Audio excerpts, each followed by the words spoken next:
لله رب العالمين والصلاة والسلام على رسوله الأمين وعلى آله وصحبه أجمعين ثم بعد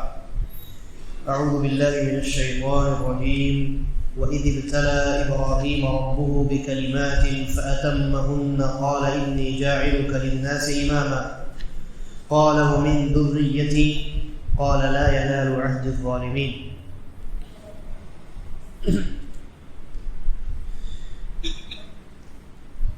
اللہ تبارک و تعالی نے ارشاد فرمایا کہ جب ابراہیم کے رب نے ابراہیم کو علیہ الصلاۃ والسلام چند آزمائشوں میں آزمایا، فَأَتَمَّهُنْ، تو حضرت ابراہیم علیہ السلام ان آزمائشوں میں کامیاب رہے۔ آپ جانتے ہیں کہ حضرت ابراہیم علیہ السلام کی زندگی میں بہت ساری آزمائشیں آئیں، بلکہ یہ کہا جائے تو زیادہ بہتر ہے کہ ابراہیم علیہ السلام کی جو زندگی ہے مکمل، وہ پوری زندگی آزمائش سے عبارت ہے، پوری زندگی آزمائش۔ آپ دیکھیں حضرت ابراہیم علیہ السلام جب جوان تھے تو اس وقت وہ اپنے والد اور بادشاہ وقت اور ان کی جو قوم تھی ان تمام سے وہ لڑ گئے، بھڑ گئے۔ پھر اس کے بعد انہیں آگ میں ڈالا گیا، اس میں وہ کامیاب رہے۔ اپنے وطن اور اپنی فیملی کو ترک کرنا پڑا، چھوڑنا پڑا، عراق سے نکل کر کے شام کی جانب ہجرت کرنا پڑا، اس میں وہ کامیاب رہے۔ پھر اس کے بعد 80 سال تک اللہ رب العالمین نے ان کو اولاد سے محروم رکھ کر کے آزمایا۔ 80 سال تک بوڑھے ہو گئے، ایک اولاد بھی نہیں پیدا ہوئی، لیکن ابراہیم علیہ السلام کا جو ایمان اللہ تبارک و تعالیٰ پر تھا وہ 80 سال کے بعد بھی رتی برابر بھی کمزور نہیں ہوا، اور ان کی دعائیں برابر جاری رہی، ربی حب لی من الصالحین، اے اللہ نیک صالح اولاد عطا فرما۔ 80 سال کی عمر میں اللہ رب العالمین نے بیٹا عطا کیا، اور بیٹا جیسے ہی جوانی کی دہلیز پر قدم رکھتا ہے، زندگی کی سب سے بڑی آزمائش آ جاتی ہے، اللہ رب العالمین کا حکم ہوتا ہے اس بیٹے کو ذبح کر ڈالو، اس بیٹے کو میری رضامندی کے لیے قربان کر ڈالو۔ ابراہیم علیہ السلام اس آزمائش میں بھی کامیاب رہے۔ تو اس طریقے سے حضرت ابراہیم علیہ السلام کی زندگی میں بہت ساری آزمائشیں آئی۔ پھر اس فیملی کو لے کر کے ذبح سے پہلے اپنی بیوی اور اپنے بچے ابراہیم اور اسماعیل اور حاجر علیہ السلام، ان دونوں کو لے کر کے اللہ رب العالمین کے حکم سے وادی غیر ذی زرع، یعنی ایسی وادی، ایسی جگہ، وادی کہتے ہیں دو پہاڑوں کے درمیان جو جگہ ہوتی، تو ابراہیم علیہ السلام نے حضرت حاجر، جس کو اردو میں حاجرہ کہا جاتا ہے، حضرت حاجر اور اسماعیل، ان دونوں کو ایک ایسی وادی میں اللہ کے حکم سے چھوڑ دیا جہاں نہ انسان کو کوئی پتہ، نہ جانوروں کا کوئی اتا پتہ، یہاں تک کہ کھانے پینے کی چیزیں اور پانی کا ایک قطرہ بھی موجود نہیں تھا۔ وہاں ابراہیم علیہ السلام کامیاب رہے۔ پھر اس کے بعد بیٹے کو ذبح کرنے اور قربان کرنے کی سب سے بڑی آزمائش اللہ رب العالمین نے ڈالی، اس میں بھی کامیاب رہے۔ تو ان تمام کامیابیوں کے بعد، اتنی سخت قسم کی آزمائشوں سے گزرنے کے بعد، تب اللہ تبارک و تعالی نے حضرت ابراہیم علیہ السلام کو ایک بہت بڑا منصب عطا فرمایا۔ کیا فرمایا؟ کہا قال انی جاعلک للناس اماما۔ جب ابراہیم علیہ السلام ان تمام آزمائشوں میں کامیاب ہوئے تو اللہ رب العالمین نے کہا میں نے آپ کو تمام لوگوں کا امام بنایا، میں نے آپ کو تمام لوگوں کا امام بنایا۔ امام کا معنی کیا ہوتا ہے؟ امام کا معنی ہوتا ہے ایسی شخصیت کہ ہر معاملے میں جس کی اتباع کی جا سکے، ایسی شخصیت کہ ہر معاملے میں، دنیاوی معاملہ ہو یا اخروی معاملہ ہو، اور اخروی دینی معاملات میں، چاہے عقیدے کا معاملہ ہو، مسائل کا معاملہ ہو، اخلاق و کردار کا معاملہ ہو، لین دین کا معاملہ ہو، زندگی گزارنے کا طور طریقہ ہو، ہر اعتبار سے جو شخص اس قابل ہو کہ اس کی اتباع کی جائے اسے امام کہا جاتا ہے۔ تو ابراہیم علیہ السلام کو اللہ رب العالمین نے کہا انی جاعلک للناس اماما، ہم نے آپ کو تمام انسانیت کے لیے، آپ کے بعد جو آنے والی انسانیت ہے قیامت تک، ان تمام انسانیت کے لیے ہم نے آپ کو امام بنایا، یہاں تک کہ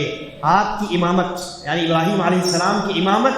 ہمارے اور آپ کے امام جناب محمد الرسول اللہ صلی اللہ علیہ وسلم کے لیے بھی ہے۔ قرآن مجید میں اللہ نے کہا ثم اوحینا الیک ان اتبع ملت ابراہیم حنیفا، اے نبی صلی اللہ علیہ وسلم ہم نے آپ کی جانب یہی وحی کی ہے کہ آپ ابراہیم علیہ السلام کی ملت، ان کے طریقے، ان کے منہج کی اتباع کیجیے۔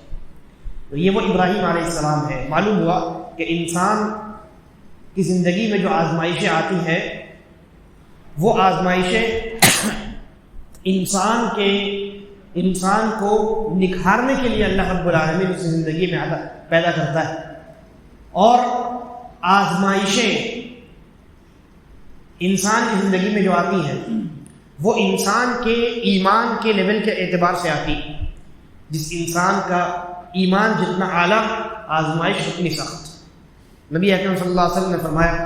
کہ سب سے زیادہ سخت جن کے اوپر مصیبتیں اور آزمائشیں آتی ہیں وہ انبیاء ہیں، ثم الامثل فالامثل، پھر انبیاء کے بعد جن کا ایمان جتنا اعلیٰ ہوگا آزمائشیں ان پر اتنی زیادہ اشد ہوں گی، سخت ہوں گی۔ تو ابراہیم علیہ السلام تو تمام انسانوں کے امام، تو ان کی زندگی میں غور کیجئے کتنی بڑی بڑی آزمائشیں، اپنی جان اللہ رب العالمین کے راستے میں قربان کرنے کی آزمائش، آگ میں ڈالا جانا، اور اپنے لختے جگر حضرت اسماعیل علیہ السلام کو بھی اللہ کے راستے میں قربان کرنے کی آزمائش، یعنی اپنی جان کی بھی، ان کی اپنی جان کی بھی اللہ رب العالمین نے امتحان لیا ہے، ان کے اپنے جان کا امتحان لیا، اور حضرت اسماعیل علیہ السلام جو ان کے جان ہیں، لختے جگر ہیں، ان کی جان کا بھی اللہ تبارک و تعالیٰ نے ان سے امتحان لیا، دونوں میں کامیاب رہے۔ چنانچہ اللہ تبارک و تعالیٰ نے نتیجے کے طور پہ انہیں تمام لوگوں کا امام بنایا۔ تو جب اللہ رب العالمین نے کہا انی جاعلک للناس اماما، ہم نے آپ کو لوگوں کا امام بنایا ہے، تو ابراہیم علیہ السلام نے کہا ومن ذریتی، اے اللہ اور میرا جو خاندان، میری جو نسل ہے، اس نسل میں بھی اماموں کو پیدا فرما، مجھے تو نے امام بنایا، میری جو نسل ہے اس نسل میں بھی ائمہ کو پیدا فرما۔ تو اللہ تبارک و تعالیٰ نے ایک دوسری جگہ قرآن مجید میں یہ اس بات کا تذکرہ کیا ہے، یہ وعدہ کیا ہے کہ وجعلنا فی ذریتہ النبوۃ والکتاب، کہ ہم نے ابراہیم علیہ السلام کی ذریت میں، ان کی نسل میں کتاب اور اماموں کا سلسلہ جاری کر دیا۔ تو امام ابن کثیر رحمہ اللہ لکھتے ہیں کہ ابراہیم علیہ السلام کے بعد سے لے کر کے محمد الرسول اللہ صلی اللہ علیہ وسلم تک جتنی کتابیں، جتنے صحیفے اور جتنے انبیاء اور رسول پیدا ہوئے وہ سب کے سب ابراہیم علیہ السلام کی نسل میں پیدا ہوئے۔ تو اللہ تبارک و تعالیٰ نے حضرت ابراہیم علیہ السلام کی نسل میں انبیاء یعنی نبیوں اور رسولوں کا سلسلہ، اماموں کا سلسلہ جاری فرمایا۔ لیکن یہاں اللہ رب العالمین نے ارشاد فرمایا قال لا ينال عهد الظالمین، ابراہیم علیہ السلام نے جب یہ کہا کہ میری ذریت میں بھی امام پیدا فرمائیے، تو اللہ رب العالمین نے کہا کہ میرا جو یہ وعدہ ہے تم سے، کون سا وعدہ؟ کہ میں نے تم کو امام بنایا اور تمہاری نسل میں جو لوگ پیدا ہوں گے ان میں بھی ہم بڑے بڑے ائمہ پیدا کریں گے۔ یہ وعدہ تمہاری نسل کے تمام لوگوں کے لیے نہیں ہے، اس وعدے سے وہ لوگ محروم رہیں گے جو ظالم لوگ ہیں۔ ظالم سے کون لوگ مراد ہیں؟ شرک کرنے والے، کفر کرنے والے، گرچہ وہ تمہاری نسل میں پیدا ہوں گے، ابراہیم علیہ السلام کی نسل میں، لیکن چونکہ وہ شرک کرنے والے اور کفر کرنے والے ہیں، ابراہیم علیہ السلام کی نسل میں پیدا ہونا ان کے لیے کوئی کام کا نہیں ہوگا۔ معلوم ہوا کہ کسی بزرگ شخصیت سے اپنی نسبت جوڑ لینا یہ انسان کی کامیابی کے لیے کافی نہیں، بلکہ کامیابی کا جو اصل ذریعہ اور سبب ہوگا وہ انسان کا اپنا ایمان اسلام ہے، انسان کی اپنی توحید ہے۔ تو اللہ رب العالمین نے کہا لا ینال عہد الظالمین، تمہاری ذریت میں، تمہاری نسل میں ہم ائمہ بڑے بڑے پیدا کریں گے، نبیوں اور رسولوں کا سلسلہ ضرور جاری کریں گے، لیکن جو لوگ شرک کریں گے، کفر کریں گے، ان کے لیے میرا یہ وعدہ نہیں، وہ تو ظالم ہیں اور وہ جہنم میں جائیں گے، وہ جہنم میں جائیں گے۔ آپ دیکھیے نبی اکرم صلی اللہ علیہ وسلم کس نسل سے پیدا ہوئے؟ ابراہیم علیہ السلام کی نسل سے پیدا ہوئے، بڑے بیٹے اسماعیل علیہ السلام کی نسل میں نبی اکرم صلی اللہ علیہ وسلم تشریف لائے، اور حضرت اسحاق جو چھوٹے بیٹے ہیں ابراہیم علیہ السلام کے، ان کی نسل سے بقیہ تمام انبیاء پیدا ہوئے۔ یہودی بھی انہی کی نسل سے، نصرانی بھی انہی کی نسل سے، عیسیٰ علیہ السلام اور موسیٰ علیہ السلام دونوں انہی کی نسل سے۔ لیکن نبی اکرم صلی اللہ علیہ وسلم جس نسل میں پیدا ہوئے، اسماعیل علیہ السلام کی نسل، اور یہ نسل کہاں پھلی پھولی اور کہاں یہ پروان چڑھی؟ حجاز کے علاقے میں، حجاز کے علاقے میں۔ وہ فی الوقت جو اس میں آپ دیکھ لیجیے، اس میں طائف سے لے کر کے طائف، مکہ اور پھر اوپر چلے جائیے مدینہ، اس زمانے میں یہ 3 بڑے شہر تھے۔ نبی صلی اللہ علیہ وسلم جب پیدا ہوئے، ابھی تو بہت سارے شہر آباد ہو گئے ہے نا، حجاز کا جو علاقہ ہے اس میں بہت سارے شہر چھوٹے چھوٹے آباد ہو گئے، لیکن اس زمانے میں 3 ہی بڑے بڑے شہر تھے، باقی سب گاؤں اور دیہات والے علاقے تھے۔ ایک تھا طائف اور ایک تھا مکہ اور تیسرا مدینہ، یثرب جس کا نام تھا۔ تو حضرت اسماعیل علیہ السلام کی نسل یہاں پروان چڑھی، یہاں پھلی پھولی، اور یہاں ان کی نسل جو ہے پھیل گئی۔ اس نسل میں، اسی نسل میں مکہ کے جو مشرکین ہیں وہ حضرت اسماعیل علیہ السلام ہی کی نسل کے لوگ ہیں، لیکن وہ مشرک ہیں، وہ کافر ہیں۔ ابراہیم اور اسماعیل علیہ السلام کی نسل سے ہونا ان کے حق میں ذرہ برابر بھی مفید ہے نہیں، حتیٰ کہ رسول اللہ صلی اللہ علیہ وسلم کے پیارے چچا، جنہوں نے نبی اکرم صلی اللہ علیہ وسلم کا زندگی بھر دفاع کیا، اسلام کا دفاع کیا، اور جب تک وہ زندہ رہے مشرکوں کو یہ ہمت نہیں ہوئی کہ علی اعلان رسول اللہ صلی اللہ علیہ وسلم کی قتل کی سازش رچ سکے، انجام دے سکے۔ لیکن کیا نبی اکرم صلی اللہ علیہ وسلم سے ان کی نسبت نے ان کو جہنم سے آزاد کرایا؟ نہیں۔ تو انسان کو اپنی کسی نسبت پر فخر نہیں کرنی چاہیے کہ میرے دادا ایسے تھے، میرے نانا ایسے تھے، میں فلاں خاندان سے بلانگ کرتا ہوں۔ کوئی فائدہ نہیں، آپ کسی بھی خاندان سے بلانگ کیجیے، اگر آپ کے اندر ایمان ہے، توحید ہے، تقوی ہے، ان اکرمکم عند اللہ اتقاکم، تقوی کی بنیاد پر اللہ رب العالمین کے یہاں بزرگیاں ملتی ہیں، نسبت اور خاندان کی بنیاد پر نہیں۔ اس کے بعد اللہ تبارک و تعالیٰ نے کہا وَإِذْ جَعَلْنَا الْبَيْتَ مَثَابَةً لِلنَّاسِ وَأَمْنًا، اور ہم نے بیت اللہ کو یعنی خانہ کعبہ کو بار بار لوٹ کر آنے کی جگہ بنائی۔ مثابہ کا 2 معنی ہوتا ہے، ایک تو یہ کہ بار بار لوٹ کر آنے کی جگہ، اور ایک ثواب حاصل کرنے کی جگہ۔ تو خانہ کعبہ بار بار لوٹ کر آنے کی جگہ بھی ہے اور ثواب حاصل کرنے کی جگہ بھی ہے۔ ایک مرتبہ جو عمرہ کر لے یا ایک مرتبہ جو حج کر لے، خانہ کعبہ کا ایک مرتبہ دیدار کر لے، پھر اس کا دل، اگر وہ مومن ہے تو اس کا دل معلق رہتا ہے، اس کا دل جو ہے وہ خانہ کعبہ سے جدا نہیں ہو سکتا۔ جب اس کو موقع ملتا ہے دوبارہ وہ بیت اللہ کی زیارت کے لیے جاتا ہے، بیت اللہ کی زیارت کے لیے جاتا ہے۔ لہذا خانہ کعبہ یہ بار بار لوٹ کر آنے کی جگہ ہے اور ثواب حاصل کرنے کی جگہ ہے۔ وَأَمْنًا، اور اللہ رب العالمین نے کہا ہم نے بیت اللہ کو اور بیت اللہ کے آس پاس کے علاقے کو ہم نے امن کی جگہ بنائی، امن کی جگہ۔ مشرکین مکہ جو تھے وہ بھی خانہ کعبہ اور جو حدود حرم ہے، حدود حرم کے اندر اپنے جانی دشمن کو بھی ٹچ نہیں کرتے، ان کا جانی دشمن ہے، اگر کہیں باہر دکھ جائے تو تلوار نیام سے نکل کر کے اس کے سر کو قلم کر ڈالے گی، لیکن اگر وہ جانی دشمن عمرہ کرتے ہوئے، حج کرتے ہوئے اگر مشرکین مکہ کو بھی خانہ کعبہ کے ارد گرد دکھائی دے حدود حرم کے اندر تو وہ اس کو ٹچ نہیں کرتے، انتظار کرتے تھے کب باہر نکلے گا، وہ بھی احترام کرتے تھے، امن کی جگہ۔ اور اسلام نے آ کر کے اس معاملے کو برقرار رکھا، اور اسلام نے آ کر کے مشرکین مکہ کا جو احترام تھا، مسلمانوں کو بھی خانہ کعبہ کے اسی احترام کو بلکہ اس سے کئی گنا زیادہ احترام کا حکم دیا۔ چنانچہ جو خانہ کعبہ ہے اور جو حدود حرم ہے اس کے اندر نہ کسی انسان کو مارا جا سکتا ہے، نہ کسی جانور کو مارا جا سکتا ہے، ذبح کیا جا سکتا ہے، حلال جانور ہی کیوں نہ ہو، یہاں تک کہ اس زمین پر اگر کوئی گھاس اگائے یا کوئی پودا پیدا ہو جائے، اس پودے اور اس گھاس کو بھی اکھاڑا نہیں جا سکتا، کاٹا نہیں جا سکتا۔ یہ حرمت ہے خانہ کعبہ کی اور مسجد حرام کے ارد گرد جو حدود حرم ہے اس کی، سوائے ایک گھاس کے جس کا استعمال بہت زیادہ ضروری ہوتا ہے۔ تو اللہ رب العالمین نے کہا کہ ہم نے خانہ کعبہ اور بیت اللہ کو بار بار لوٹ کر آنے کی جگہ، ثواب حاصل کرنے کی جگہ اور امن کی جگہ ہم نے بنایا ہے۔ وَاتَّخِذُوا مِن مَّقَامِ إِبْرَاهِيمَ مُصَلًّى، اور یہ کہا کہ ابراہیم علیہ السلام کے کھڑے ہونے کی جو جگہ تھی، جس جگہ کھڑے ہو کر، جس پتھر پر کھڑے ہو کر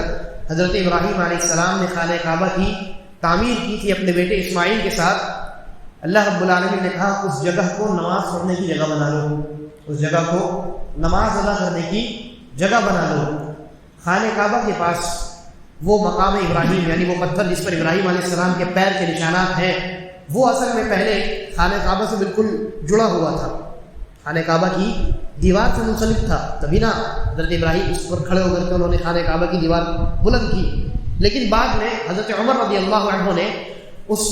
پتھر کو تھوڑا سا دور کر دیا مصلحت کے پیش نظر، اور آج بھی وہ دور ہی ہے،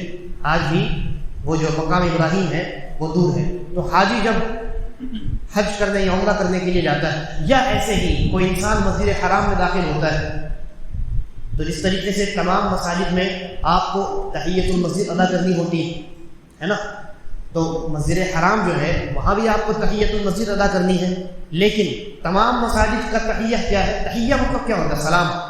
تحیۃ المسجد جب ہم کہتے ہیں تو معنی ہوتا ہے مسجد کا سلام۔ آپ جب مسجد میں داخل ہو، جب آپ کسی انسان سے ملتے ہیں تو سلام کرتے ہیں، تو مسجد میں جب داخل ہو تو مسجد کا سلام آپ کو کرنا ہے، اور ہر مسجد کا سلام یہ ہے کہ بیٹھنے سے پہلے 2 رکعت پڑھ کر کے بیٹھنا ہے۔ مسجد حرام کا سلام کیا ہے؟ تحیۃ المسجد۔ مسجد حرام کے لیے کیا ہے؟ وہاں 2 رکعت نہیں ہے، بلکہ وہاں طواف ہے۔ وہاں کیا ہے؟ طواف ہے۔ تو آپ مسجد حرام میں اگر ایسے ہی داخل ہو، حج اور عمرے کی نیت سے نہیں، ایسے ہی آپ وہاں کے رہنے والے ہیں یا وہاں آپ مقیم ہیں اور مسجد حرام میں آپ کا داخل ہوئے، آپ کوئی کسی نماز کا وقت نہیں ہے اور طواف آپ کر سکتے ہیں، تو ایسے موقع پر آپ کو طواف کرنا ہے۔ یہ مسجد حرام کا تحیہ ہے، تحیۃ المسجد الحرام ہے۔ تو انسان جب طواف کرتا ہے تو طواف کرنے کے بعد وہ جو مقام ابراہیم ہے، نبی اکرم صلی اللہ علیہ وسلم کی یہ سنت ہے کہ وہاں مقام ابراہیم کے پاس جا کر کے انسان 2 رکعت ادا کرے، 2 رکعت وہاں نماز ادا کرے۔ اللہ رب العالمین نے کہا وَاتَّخِذُوا مِن مَقَامِ إِبْرَاهِيمَ مُصَلًّى، ابراہیم علیہ السلام کی کھڑے ہونے کی جگہ کو نماز پڑھنے کی جگہ بنا لو۔ اس کے بعد فرمایا وَعَهِدْنَا إِلَىٰ إِبْرَاهِيمَ وَإِسْمَاعِيلَ، اور ہم نے ابراہیم اور اسماعیل علیہ السلام سے یہ عہد لیا۔ کیا؟ اس بات کا عہد لیا، اس بات کا حکم دیا أَن طَهِّرَ بَيْتِيَ لِلطَّائِفِينَ وَالْعَاكِفِينَ وَالرُّكَّعِ السُّجُودِ، کہ وہ دونوں مل کر کے میرے گھر سے کون سا گھر مراد ہے؟ خانہ کعبہ۔ اللہ تبارک و تعالیٰ نے اس گھر کو اپنا گھر قرار دیا ہے۔ اس کا یہ مطلب نہیں ہے کہ اللہ رب العالمین اس گھر میں رہتا ہے، جی نہیں۔ آپ دیکھیے اس کو ایسے سمجھیے، ایک مثال سے سمجھیے، ایک کلاس میں اسٹوڈنٹس کو ٹیچر پڑھا رہا ہوتا ہے، تو چہیتا جو اسٹوڈنٹ ہوتا ہے، سارے اسٹوڈنٹ تو اسی کے ہیں پڑھنے والے، لیکن جو فیوریٹ اسٹوڈنٹ ہوتا ہے اس کو کہتا ہے ہاں شاباش یہ میرا اسٹوڈنٹ ہے، یعنی اپنی جانب نسبت کر کے اس اسٹوڈنٹ کی عزت بڑھاتا ہے۔ اللہ کا اس کو کہتے ہیں اضافت و تشریف، کسی کی عزت کو بڑھانے کے لیے کسی عظیم چیز کی جانب اس کی نسبت کر دینا۔ ٹیچر اپنی جانب نسبت کر کے اس اسٹوڈنٹ کی عزت افزائی کرتا ہے، حوصلہ افزائی کرتا ہے، اس کی عزت اور وقار کو دیگر اسٹوڈنٹ کے سامنے ظاہر کرنا چاہتا ہے۔ تو اللہ تبارک و تعالیٰ نے بھی خانہ کعبہ کی عزت اور اس کے وقار کو ظاہر کرنے کے لیے اور دنیا والوں کے دلوں کے اندر اس کے وقار اور اس کی توقیر کو بیٹھانے کے لیے کہا بیتی، میرا گھر کا مطلب وہ گھر جو اللہ رب العالمین کی جانب سے باعزت ہے۔ یہ مطلب نہیں ہے کہ اس گھر میں اللہ رب العالمین رہتا ہے۔ تو اللہ نے کہا ان طہر بیتی، میں نے ابراہیم اور اسماعیل علیہ السلام سے یہ عہد لیا کہ وہ دونوں مل کر کے میرے گھر کو طواف کرنے والے، اعتکاف کرنے والے اور رکوع اور سجدہ کرنے والوں کے لیے پاک اور صاف کریں۔ یہاں پاکی اور صفائی سے کیا مراد ہے؟ اصل جس پاکی اور صفائی کا یہاں تذکرہ ہے وہ در حقیقت شرک سے اور کفر سے پاکی اور صفائی اور ستھرائی مراد ہے، اور اس کے علاوہ حصی طور پہ بھی گندگیوں سے مسجد حرام کو صاف رکھنا یہ واجب ہے۔ اس کے بعد اللہ تبارک و تعالیٰ نے کہا، اب ابراہیم علیہ السلام کا اللہ رب العالمین نے تذکرہ کیا ہے کہ جب ابراہیم علیہ السلام نے خانہ کعبہ کی تعمیر شروع کی تو اس وقت ابراہیم علیہ السلام نے کئی دعائیں اللہ رب العالمین سے مانگی، اور انہی دعاؤں کا نتیجہ ہے کہ آج اس دنیا میں امت محمدیہ کا وجود ہے، اور رسول اللہ صلی اللہ علیہ وسلم اس دنیا میں تشریف لائے ہیں، بلکہ ایک روایت کے اندر نبی اکرم صلی اللہ علیہ وسلم نے بڑی صراحت کے ساتھ اس بات کا تذکرہ فرمایا، کہا کہ میں اپنے باپ حضرت ابراہیم اور اسماعیل علیہ السلام کی دعا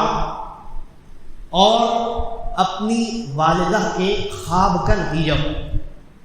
حضرت ابراہیم اور اسماعیل علیہ السلام نے نبی اکرم صلی اللہ علیہ وسلم کے لیے دعا فرمائی تھی، ہاں اس کے اندر یہ بھی ہے، اور عیسیٰ علیہ السلام کی بشارت، عیسیٰ علیہ السلام جو تشریف لائے، جیسا کہ سورہ صف میں اللہ نے بیان کیا ہے، عیسیٰ علیہ السلام نے اپنی قوم کے سامنے بشارت سنائی کہ ایک نبی آنے والے ہیں جن کا نام احمد ہوگا، تو اللہ کے نبی نے فرمایا میں عیسیٰ علیہ السلام کی بشارت، اور حضرت آمنہ جو تھی نبی اکرم صلی اللہ علیہ وسلم کی والدہ، انہوں نے خواب میں نبی اکرم صلی اللہ علیہ وسلم کو دیکھا، تو اللہ کے نبی نے فرمایا میں اپنے دادا ابراہیم اور اسماعیل علیہ السلام کی دعا، حضرت عیسیٰ کی بشارت اور اپنی والدہ حضرت آمنہ کی خواب کا میں نتیجہ ہوں۔ تو ابراہیم علیہ السلام اور اسماعیل علیہ السلام نے دونوں مل کر کے خانہ کعبہ کی تعمیر کرتے وقت بہت ساری عظیم دعائیں کی تھیں۔ انشاءاللہ اگلے درس میں ہم ان آیات پر گفتگو کریں گے۔ اللہ تبارک و تعالیٰ سے دعا ہے کہ وہ ہمیں قرآن مجید کو سمجھ کر پڑھنے اور اس پر عمل کرنے کی توفیق عطا فرمائے۔